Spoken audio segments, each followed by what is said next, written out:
What's going on the clock, fans? How are you guys doing? What's been going on? I have a beautiful, funny, talented guest that I've been waiting to talk to forever. I'm so glad that we could be able to link up and get it done. I have the one, the only. I have Stephie Small from Small Talk Podcast. Let me tell you something. If you don't know, you got to go follow her on Twitter, because I tell you what, it's just more than sports with her. She is hilarious. So thank you for coming to the show. How have you been? I'm good. I'm excited that I'm on. Finally, we were trying to link up. It didn't always work out. So I'm excited that finally I'm here and we can chat it up. Absolutely. Listen, I follow you extensively on Twitter all the time. I've been telling my guys, listen, man, when I tell you she's hilarious all the time, I'm serious, because I'm not kidding. Every time I have and this is, I know you're gonna think this is blowing smoke, but every time I'm having like a rough day, I'll go to Twitter and see what you posted and be like, yo, she's killing it right now, because she's being silly, because it's just not sports. It's sometimes just some funny stuff that you put on there. Yeah, Rob put me on, and I started going and looking at it, and I've been laughing ever since. So yeah, I get a little out of control. Nah, you right on time for me. I'd be like, yes. Yo, it passes my day right on by. I'm like, yo, right. I'm good with this. I'm so fine with this. So what have you been up to? How have you been? Have you been healthy? Everything good? Everything's good. I have my new podcast, Off Topic, coming out. So I've been working on that, getting my rankings out for dynasty and fantasy stuff. I don't normally put those out, so it's been a little anxiety provoking I'm going to piss off some people with my Kyler Murray as my QB1 and CMC is not my running back one type takes, but that's what I'm known for on Twitter. No, listen, and well, that's fine. She said that's what I'm known for, but that's good though. But I listen. I enjoy when you put out the stat lines and you're giving the advice, and I'm sitting there going like, she's like putting all this information out there of fantasy football and stuff. I'm like, listen, George, to be fun, George is the numbers guy, right? George was the one that goes ahead, and he is a fantasy guru. Like when it comes, I don't know how he remembers this stuff. He's the guy that'll never forget a birthday. He's never going to forget anything else. He's that guy. So, but I'm when I'm watching, I'm like, she is a method, because I was basing my fantasy league off of you. Like, people would laugh if you asked the community if I was a film or an analytics person. I think they would laugh at you, because I feel like I don't use the numbers as intense as these guys do. So maybe I do use numbers, but not like, sometimes I'm like, you need to chill out. I don't even know what you're talking about. I don't even know what that abbreviation stands for. Like, I don't know. I just watch the game and then figure it out. And then I can tell you some numbers. So you must have been Raul's Rain Man when he was in the fantasy league, because he was trying to do a little thing. I think I knew he had an upper leg somewhere. Bro, listen, bro. She doesn't know that stuff. So we were on fantasy football and stuff. We play, and I would look at your tweets. I'm like, oh, that's what she says. I'm gonna go back and move. Like, let me put this around. She says, screw this guy. Put him around, and then it works out. You know what I'm saying? But it all good. My thing with it is, I have a couple questions, right? So I know recently I saw like Aaron Rodgers and Julio Jones, and nobody knows what's going on. Everybody's wondering what's gonna happen to him. How's this gonna go? What is your thoughts on Aaron Rodgers as far as, do you think he stays in Green Bay? Do you think he leaves? Because he's on the news every single day now. Nobody can stop. It is exhausting. I'm waiting for June 8th to come and go. Hurry so we up. can figure this all out, so we're out of here. Yeah. Here's the thing with Aaron Rodgers. Let's not pretend that he doesn't do this like every year. It's just to a different level than it has been in the past. I mean, this is the Aaron Rodgers cycle. It's like, they make a bad draft decision, then he comes with a vengeance, and then the season ends and he's mad that he doesn't have wide receivers, and then he threatens that he's going to be leaving. It's like over. I feel like we did this. This is like deja vu for me. So does it seem a little bit more serious this year? Yeah. I just don't. It's still not seeming like it's actually going to happen. I think the Broncos are probably the most realistic option. But then again, I don't know. I feel like I thought something would have like given by now. So maybe I think the best thing that they should do is like just fire whoever he doesn't want in the front office. Like you're really gonna get rid of Aaron Rodgers to keep those guys? Like fire them. Like what is the problem? I don't know what the issue is. Answer has been provided. Fire them. That's it. Done. Who doesn't he like? Just get rid of him. Like that's Let it. him go. You're gonna let Jordan Love take you to the promised land? No, you're not. I don't think so. I totally agree with you, because we're gonna fight find out how much is he worth. We're gonna find out how much is he worth. We're gonna find out if Aaron Rodgers is worth firing the GM. Is he worth keeping? We're gonna find out real quick what they want to do with him as soon as June 8th come. But you're right. Why not fire the guy? We talked about it weeks ago on the podcast. Like, if that's what he wants, gotta go. See you later. Because we were talking about The Last Dance, right? When we saw the Jordan 11 episodes, right? We sat there and saw the fact that the GM did not want the Bulls. He wanted to break up the Bulls. And we're like, wait a minute, 6-time champion Bulls, you want to break them up. Right. Why? If I'm the owner, why not fire that GM?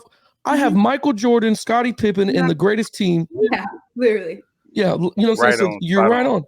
Let the GM go. You know what I'm saying? And you're not going to get what you want for him because let's face the facts. As great as Aaron Rodgers is, he's an elite quarterback. He's a talent that doesn't come around everywhere, like all the time. Like, you're not getting a bunch of first round picks. He's older, period. He's not a spring chicken. Like, you can't expect a team to give you 4 first round picks for a guy that may not be in the league that much longer. And yeah, he still has tons of miles on him. It's Aaron Rodgers. I get it. But like, to expect another team to just like throw you their best 2 receivers, 14 first round picks, like you see all these things that they come up with. It's like, it's not even realistic. No one's going to agree to that. I mean, they're even talking about Julio not being worth a first round pick right now. You know what? I've always said, and you can ask Rod on plenty of the last episodes, that I don't even think Julio is worth a second. Just the simple fact that he's great, but he's older and he's coming off injuries a lot. Like, if you really take a look at his play and his time over seasons, the last 2-3 seasons he's been hurt, missed at least 4 games in each of the last 3 seasons, I believe. So I'm with you. The asking price for Julio is just way too much. It's just not worth it. Yeah, but wouldn't you guys? So I hear that, and I get both your views. I understand that completely. The problem is that Julio was the main receiver in Atlanta for a long time. And what they did to Julio is what they did to Rodney White before him. You know what I'm saying? They ran Rodney White all the way down. He was the most, he was the most targets. He had the most receptions. They ran him down. They did the same thing to Julio. So me and Reggie, we know guys in the NFL, a lot of guys that we played high school with, and they'll tell you, like, they'll sit you just to sit you. It doesn't even have to be that you're really injured. You know what I mean? Yeah. They sit you just to sit you. So I was telling them, like, don't you think it might have been a situation where we think he's hurt, but he's just like, damn this, I'm not playing because we're not going to make the playoffs, so there's no reason for me to be over here. You know what I mean? I'm hoping that Julio gets rejuvenated. I'm hoping this, sparks something out of Julio that could come out. I don't know where he lands because I was telling him this. I think Julio is worth it. I think everybody needs an extra receiver. You know what I mean? Yeah, I don't know. Not the first round. I'm not picking the first round for a 32-year-old receiver. Right. They're desperate to win. They're so desperate to win. Like, but I just feel like that is a little steep. Will a team pay that? I feel like the only guy that would do that, or the only team that would be, there's one guy that would do it, which is Billy B. And then there's one team that's stupid enough to give away 1 million picks, and that's the Seahawks. I don't think that's going to happen. And like, historically, like, what do these guys want to do? Not have first round picks for the next 80 years? Like, you guys need to but I think the best spot for him, and people think I'm crazy, and I would love to see him go to the Chargers. I think that with Justin Herbert and him, that is a squad that I would love to see. They just got that young guy that I love. One of my favorite rookies, Rashawn Slater. You give Herbert a little bit more time in the pocket. That would be so beautiful. Him and Allen as this duo, it would be awesome. They lost Henry. He could easily pick up those 98 targets that he was getting without a doubt. He had like 6 consecutive seasons with 130 plus targets. So I would love him on the Chargers. It seems like the Patriots and Tennessee are the favorites right now. That is amazing, because I'm gonna tell you right now, I never even thought about him on the Chargers, and now that you started naming all them names, and I'm like, nice, right? Yeah, that's nice. Okay, I'm like, I'm over here thinking like, I can see him with Baltimore, playing over there on the other side, on that field. I could have seen him in Dallas. I could have seen him there. But when you brought up that about the Chargers, and I sit here and think they would really be a force over there if he was able to get on that team. He wouldn't be the focal point. You bring in Aaron Rodgers to the Broncos, then you bring in Julio to the Chargers. We're talking about a totally different look to them. Totally different. That would be so dynamic, because Keenan Allen already is able to take those targets as Yeah. we see. He can be that guy that Yeah. can get those 100 targets and not be hurt. He has that longevity. So you bring Julio over there, he doesn't have to be that 100 catch guy. He can do 60, 75 catches. Mhm. He's gonna, he's gonna get you there to the red zone. Keenan Allen gonna get you the other way. They got that tight end over there that I really like too. You know what, man? Even though I'm a Bucs fan, I really like what you're talking about I over like there. it. And at the end of the day, I always joke, like, I just want to see good football. Like, I feel like Right. last season we just got such a crapshoot. There were so many games where it was like half the team's not there. Someone that played wide receiver once in high school is now the quarterback. Like, what the hell happened last year? Oh So yeah, that was a I terrible want good game. football. I'm done. I don't want to, I don't want to see Andy Dalton 4 times a year, and like, I just don't want to do it. I just want good football. So you get good football with Julio. Oh yeah. So the only side note that I'll throw into this whole entire monkey wrench of proposals you guys going on is Hunter Henry is no longer with the Chargers. Correct. He's now with the Patriots. Okay. So they're missing a tight end. No. They also got a guy Who did at they the draft? Chargers. One of my other favorite guys. Yeah, that guy doesn't matter. I love They also have a guy named Mike Williams who still plays for the Chargers, who is very comparable to Julio Jones as far as stature, size, what he does. Right. So I don't think the Chargers are a good fit, but if I'm a Super Bowl contending team, does pick 31 or pick 32, is that worth Julio Jones? My answer is yes, because there's no receiver that I'm going to draft 32nd overall that is as good as Julio Jones right now.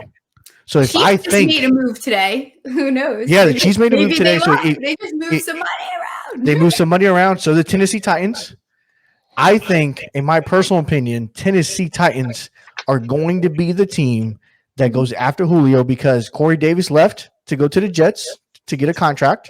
So you want to go get some money. Yeah. There's a void there in Tennessee. Tannehill is paid a whole lot of money to throw the football, and he's not very good at it. So what do you do when you don't have a very good court? And they just lost Jonnu Smith to the Patriots.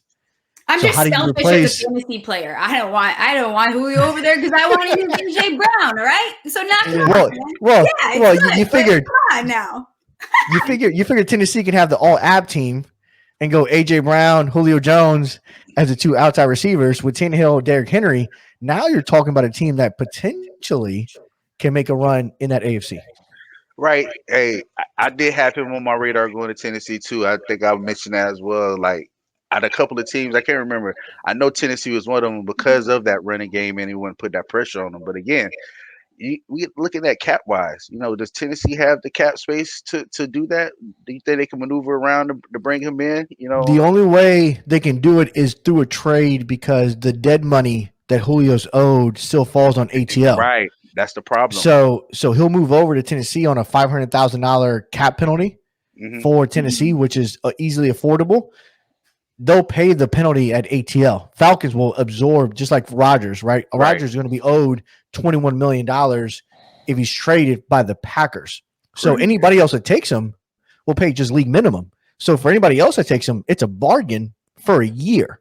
Yeah. Right now, that following year, to your point, now you have to think about cap and what it's actually worth. But if you're a team that you think, hey, we are a receiver away from making it to the ship, Julio makes a whole lot of sense. Just like Aaron Rodgers would make a whole lot of sense for a team that thinks, hey, we're just a quarterback away. Yeah, all right, he's sent him to the Packers and everyone's happy. And then people were talking about that too. There you go. There's another solution. What is Aaron Rodgers worth? Is Aaron Rodgers still going to want to stay? I mean, let's think about this. Like, you bring him a wide receiver. All right, they've always been bringing him wide receivers. No, they haven't. No, they haven't. That's the problem. In 2014, since 2014, the first round draft picks that they have picked were all defensive players. He's had one receiver in those 11 first round picks they were all defense. He has had one offensive player. They still can't get right on defense. Man, they kept Donald Driver over there for years.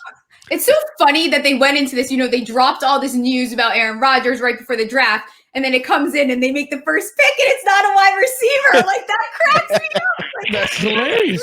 Like, are you kidding me? Like, you guys somewhere out there, there's still a meme of Scotty Miller running by some DB named King for the Packers before halftime. It's horrible. And to your point, they've spent this draft capital on trying to get better on defense, but they've negated how to score more points besides Devontae Adams and Aaron Jones. Which if you neutralize them, they're done. If they've shown that. The Bucs show that. There are other different teams show that. You neutralize Devontae Adams, it's a wrap. There's nothing else he could do. But again, I just had to get your input because I seen the tweets. I seen how hard you go after Aaron Rodgers and figuring out what's going on and thinking like this is just crap. Like, come on, man, we're taking too long for this. Maneuvering a little bit. This weekend's the big fight weekend. It's Mayweather versus Logan Paul. It's are you excited about it? Do you want to watch it or no? I can't stand Logan Paul, like anything about him. Like I literally can't stand him. I just don't like him. I think he's annoying. What about Logan Paul irks you? I just find him annoying. I think his brother's annoying. I think everything about him is annoying. And I'm sorry, Logan Paul. I just find you as an annoying person. Is all. It's feasible. And I love Mayweather. I don't care. I think it'd be so fun to just watch him beat the crap out of him. Oh, I do too. I think Mayweather's going to take him to school. I think he's going to carry him for a couple rounds, but he's really going to test Logan's stamina because that's the one thing that nobody understands. Like, bro, you are 6'3", maybe 200 some other pounds. It's going to be a long fight when you got to go fight someone that's 5'7" who can move all around the ring. Yeah. Definitely. It's going to be bad. So I'm going to be down in Miami. So I'm going to go take a look at it. I'm going to see what it's. You have to. Yeah. Yeah. I got to. Mayweather's going to treat Logan Paul like he did McGregor, how he just toyed with him. Oh, those pictures of McGregor is so funny. Like they're like some of my favorites. Like in that fight, you could just tell that Mayweather was just like toying with him, like like your cats play with their food and just toy around in the rain with them. That's he's saving his energy, and then he just with other person's like, and it just knocks him out. It's done. Yeah, it's done. I can't stand Logan Paul either. I hope Mayweather just pummels him and doesn't play with him. Like I want him to be something like Mike Tyson, where it's like over in the first minute, and I can be like, that's what I want. It's funny how Logan even got the fight. That's what's crazy. Like it's funny how he even he was able to get a fight with Mayweather when there's a whole bunch of boxers away their whole career to even get a couple rounds out of Mayweather. So it's Mayweather probably thinks he's annoying too. That's the thing. He probably thinks he's annoying. I think it's because he's annoying. Like he's sick of it. He wants the dude to shut up. So I mean, good for Logan. I think he literally annoyed this guy into the fight. I don't think that Mayweather is actually interested in doing this. It's because he wants to beat the crap out of him and shut him up. Right. But if you could annoy somebody for $30 million, wouldn't you? Yeah, I would annoy the shit out of you. I'm not annoying someone for $30 million to get my ass whooped, bro. I'm sorry. Listen, Stephanie, we've had this debate 100 times. I would get my ass kicked for $30 million. I told him a whole bunch of times I have no problem fighting anybody for even just $1 million. I don't care if it's Mike Tyson. I don't care if it's Lennox Lewis. I don't care who it is. It could be Holyfield biting my ear or Mike Tyson biting my ear and me giving it to Holyfield to patch his up. Yeah. I'm doing it. You'd be fine. It just would suck. So I would do it too. I'm not. What? You know what? Not on national television. Go ahead and sign over y'all power of attorney so I can be y'all caregiver. Because I already know it's going to happen to all three of y'all. It's going to be a wrap. That's funny. The other, do you watch NBA very closely? Have you been watching what's been going on? I don't. I'm like one of those people, the people that just go to a church on Easter and Christmas. I'm like the person that only watches the playoffs, but like whatever. Sue me. All I do is watch football. I'm a Nets fan. So just fun. I think I'm going to a game this weekend, which will be awesome. I haven't been to one. He's a Magic fan, which means he'll never see a playoff ever again. Yeah, I'm a Miami Heat fan. I just got swept, but at least we go to the playoffs, so that's fun. But what I was going to ask you was, so in the news, the Lakers, they recently lost to the Suns. Okay, my question to you, because I've had these opinions with these guys, when LeBron James walks off the court, okay, with 5 minutes left in the game. Well, you know what? Let me ask this: are you a LeBron fan? I think LeBron is a great, fantastic basketball player, but he does some questionable things. He's a little theatrical on the court there, buddy. Yes. Really cranking up the drama for everyone, which good for him. I mean, it works. He wins games that way too. But I'm learning to appreciate players like that and like players like Brady, knowing that I'm lucky and fortunate in my lifetime to be able to watch them play. He's not like my favorite person. Well, see, okay, so and that's fair. That's a fair thing because I'm LeBron. I agree with you. Great basketball player. Everything's great. Got you. You're phenomenal. The problem with this is he walked off 5 minutes with left in the game. Now they were getting their ass kicked. I understand that.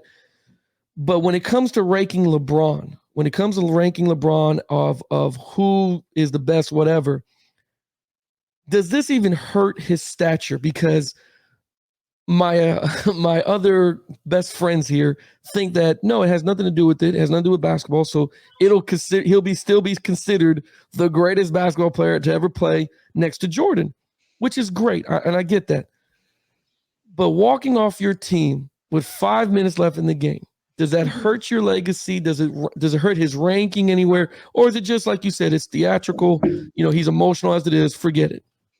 I think that if he wants to be known as a player that does that, great. That's your rep, but it's not going to hurt his basketball legacy. And I still like Jordan better. I don't care what LeBron does. I said the same thing. Jordan is like, I have watched The Last Dance probably at least 11 times, and I barely watch TV. Like, I literally loved that. I thought it was so well done. Such a good, it was fantastic. But I love him. And I just think, if LeBron wants to be a big baby about things, go be a big baby. But people are going to remember you that way. It's not going to be forgotten that you're a baby.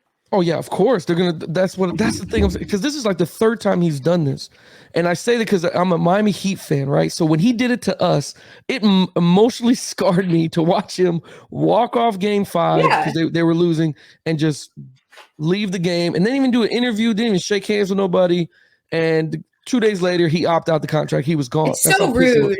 It's like Brady not shaking Foles' hand. Like, it's not his fault that he whooped your butt, dude. Like, I don't know what to tell you. Shake his damn hands. Like, it's like, are you serious? It's Nick You still Foles. consider Brady the GOAT though, right? I think he's the GOAT, but I think like someone like Aaron Rodgers is elite. Brady, for a very long time, was very fortunate for having a supermodel wife that allowed him to have a lower salary, that allowed him to stack around him. So he's a very fortunate quarterback.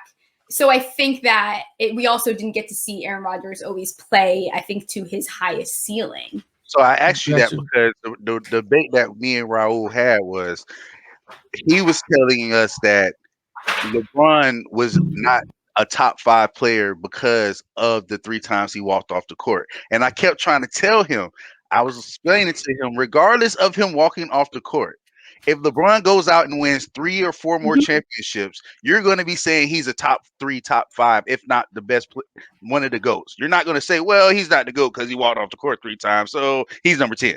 You're going to say I think Raul is a little, offended by what happened to his team personally. And now I understand what it was.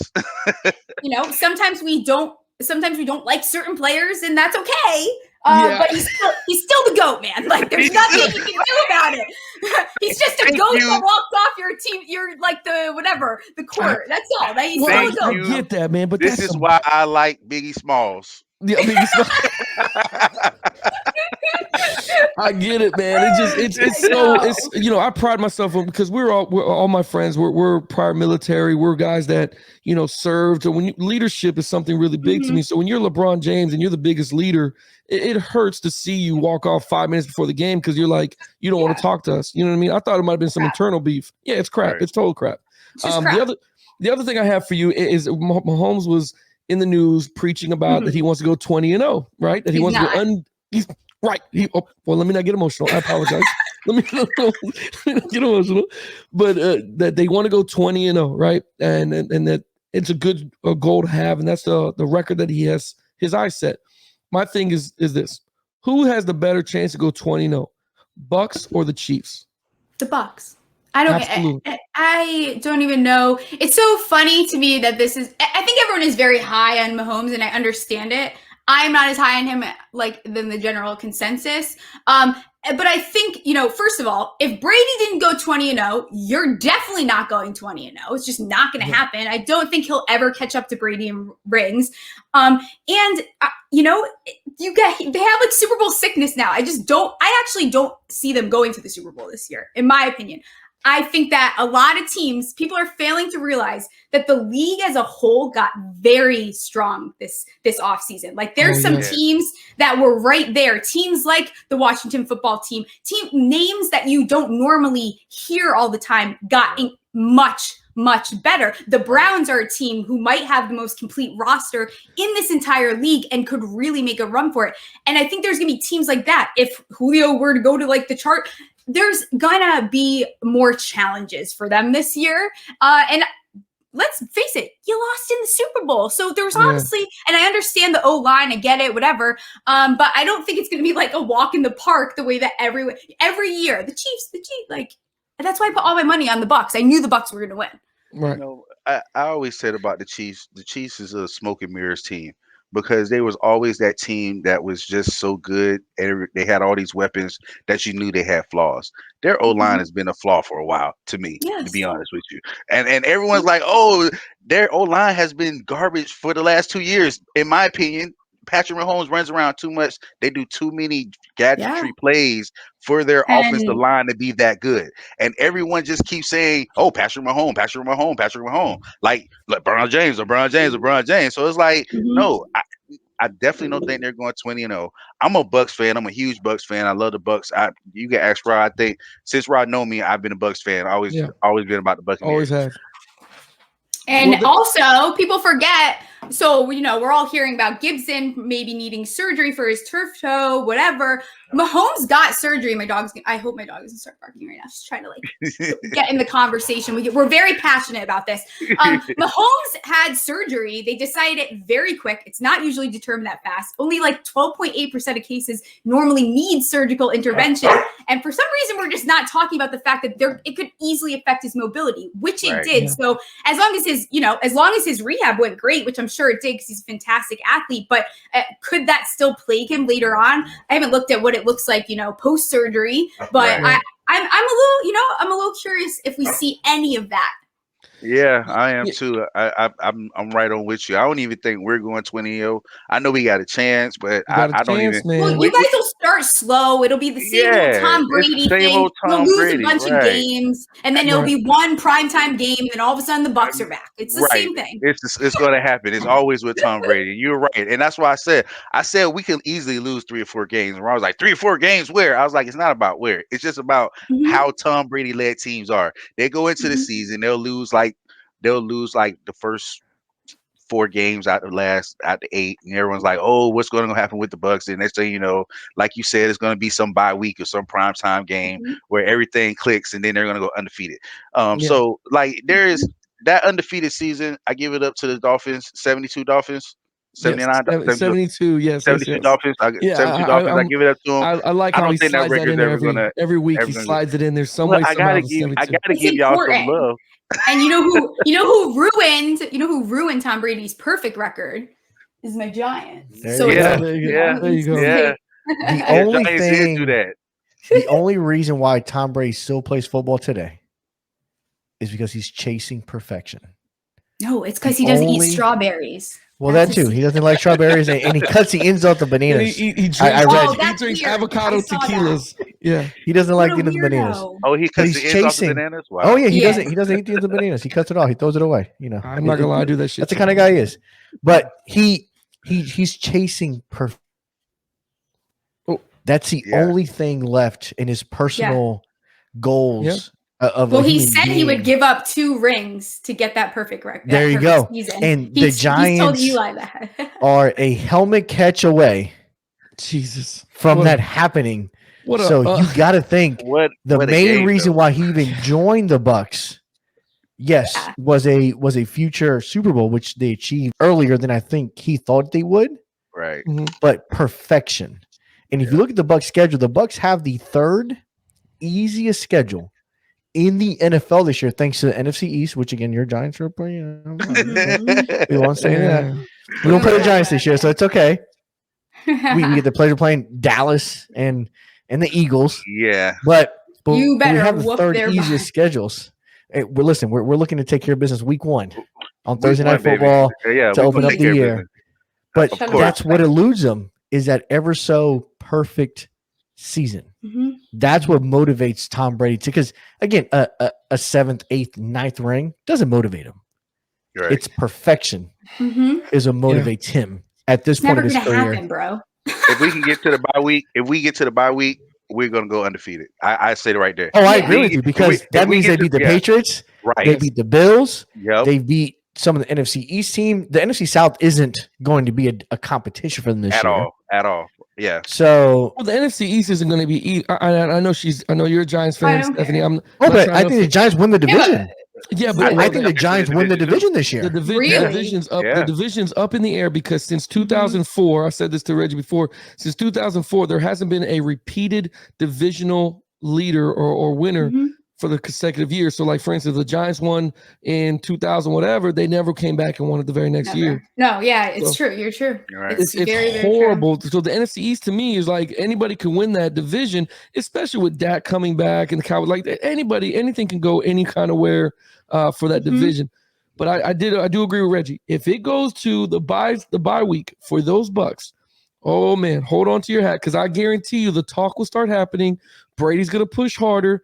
Because when they did it with the Patriots and they were going undefeated, everybody was really humble. Like, the stupid press conferences were like, no, we're not even thinking about that. Yes, the hell you were. When you got the 10 wins, the Steelers were thinking about it last year when they got to 11. When they got to 11 wins, I know they were having that talk. Oh man, we can go undefeated. You just didn't. You know who is going to win the Super Bowl for you guys this year is Jalen Darden, my favorite rookie prospect ever. That man's a stud. That man is a stud. I was so happy that he went to the Bucs. I wanted him, obviously, but for his development, there is literally he is right there. He just needs fine-tuning, coaching, and to develop and mature. There is not a better team with a better wide receiver core, a bunch of veterans that have won Super Bowls on different teams. And Tom Brady, are you kidding? Right. That kid everyone has slept on him. He's going to be an absolute stud. He's the Cinderella story of that rookie class. You are so right. Jason Light should have been executive of the year. I don't know what happened. I don't know what was going on. I mean, I'm a big Bucs fan, but at the end of the day, when you draft from 2015 to now and you draft 10 starters out of the draft, and everyone's talking about, Tampa's bringing about 22 starters. Oh, they got a Preffler. Okay, you think about the starters that's on the team, 12 of them were drafted from the draft. I don't know about that. I know nothing about that. Still on rookie contracts at that. There is no player, and it's crazy. You have all that talent down there, and then you got these guys that coming in. Man, it's going to be scary. Tampa is going to be real scary. The defense? Are you kidding me? It scares me. That's a scary defense. Oh my god, so good. I love watching them play. Fair. It's not. So remember this name. Remember this name. Joe Tyrone was drafted by the Bucs in the first round. That was the defensive end outside linebacker to replace JPP. Yeah, he's going to end up being the next Shaquille Barrett on defense for the Bucs. Oh yeah. Oh yeah. When you got Vita Vetta taking double, triple teams, quadruple teams, he might be he's in my top 5 favorite players right now in the league. I literally love Vita Vea. I called him coming back, and that was probably one of my best calls. I was so excited, and I said if he comes back, the Bucs are winning it, and that's why I put my money on it. And you hadn't seen Gronk a lot. And I know Gronk. Yes. Gronk also went to the same college as me. I know Gronk's history. They were saving him for the Super Bowl. Right. I knew we were going to get vintage Gronk. Yeah. It was like the Bucs had waited and saved it. He was like a little spice just to pull out at the end. You thought Gronk wasn't active. Here he is. Well, Brady wasn't going to go. Brady wasn't going to go to anybody else in a Super Bowl. He wasn't going to see anybody else. AB and Gronk. That's AB and Gronk. They've had the most Super Bowl experiences. He was not going to waste his time throwing to people that are going to drop his football. He was going to go to the guys that he knows are going to get the job done.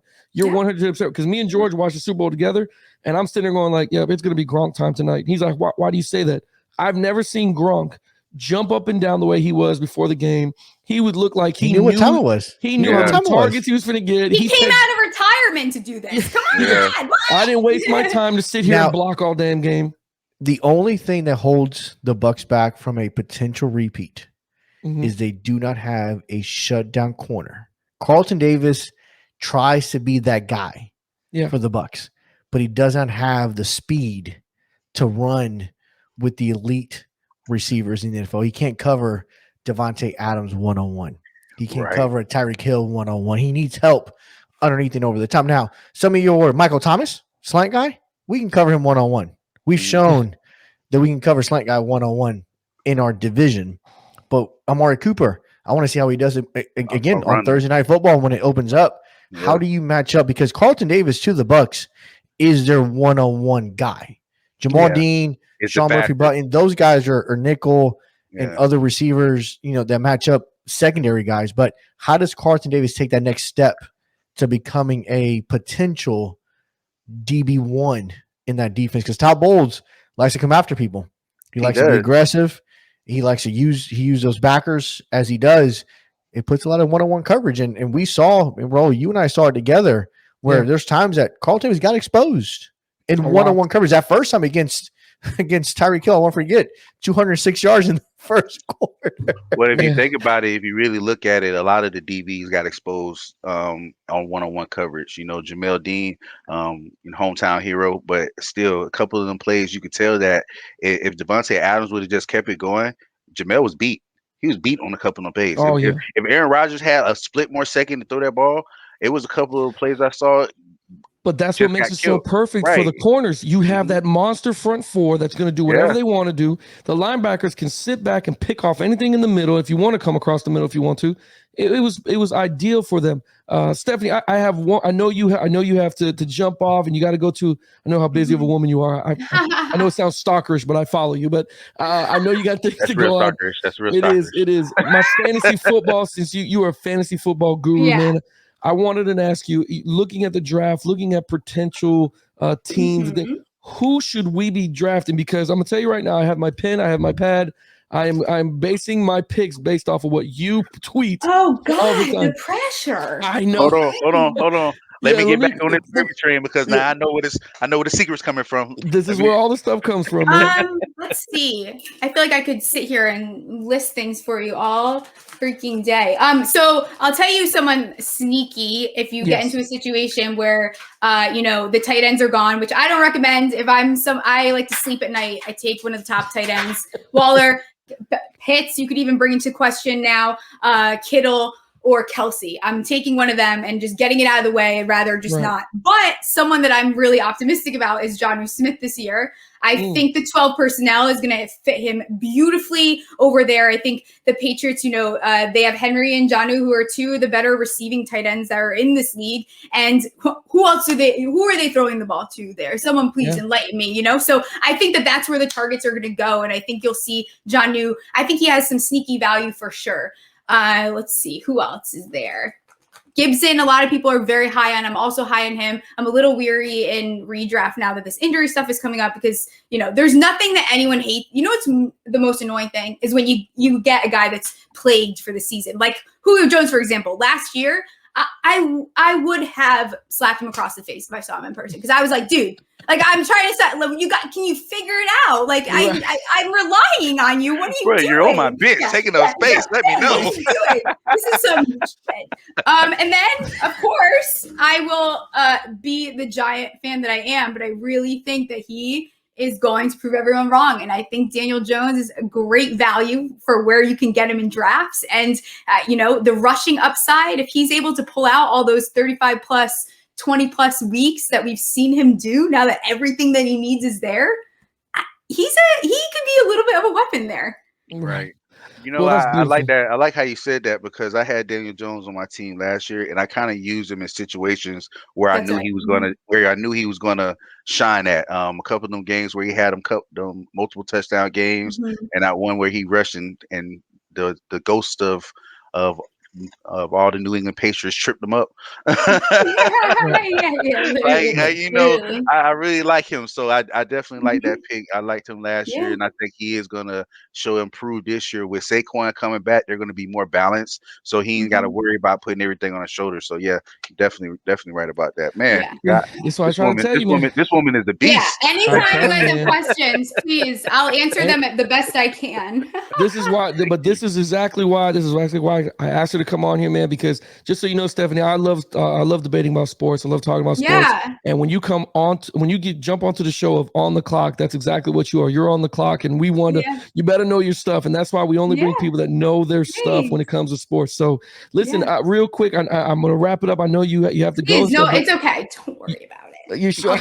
Yeah. I mean, like, we can wrap up, but don't rush or anything. Yeah, no. I want to. Come on. No rush.